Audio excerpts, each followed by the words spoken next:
99% tetap meragukan bahwa itu adalah yang disebut ijazah asli. Kami akhirnya sama seperti kelas 1 tadi dipertunjukkan sebuah barang. Pengacara Joko Widodo Jokowi, Yakub Hasibuan menunjukkan 3 bukti bahwa ijazah Jokowi benar-benar asli dalam gelar perkara di Mapolda Metro Jaya, Senin, 15 Desember 2025 kepada pakar telematika Roy Suryo. Yakub kemudian mengungkap detail-detail yang menunjukkan keaslian ijazah clean-nya itu.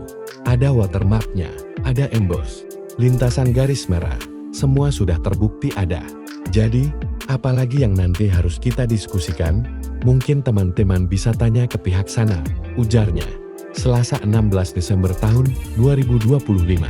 Dia mengklaim usai gelar perkara bisa memperlancar proses penyidikan terhadap Roy Suryo DKK. Namun Suryo melakukan protes. Bahkan sempat terjadi perdebatan dengan tim hukum pelapor. Ia mengaku sempat diperlihatkan ijazah milik Joko Widodo oleh penyidik.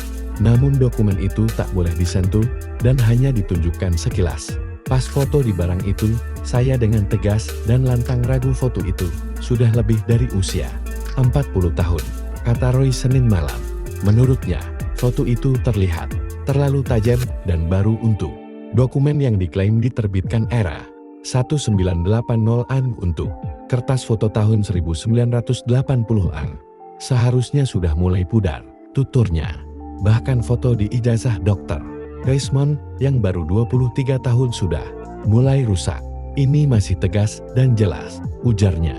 Ia menegaskan keyakinannya bahwa ijazah tersebut bukan diterbitkan oleh Fakultas Kehutanan Universitas Gadjah Mada pada 1985. Saya yakin 99,9% ijazah Jokowi palsu, ujarnya secara tegas. Roy juga menyebut ijazah yang diperlihatkan penyidik serupa dengan dokumen yang selama ini ia teliti. Kami membawa contoh ijazah UGM tahun 1985 yang memiliki watermark, embossed timbul, dan detail lainnya. Itu akan kami tunjukkan, termasuk ijazah pembanding, katanya.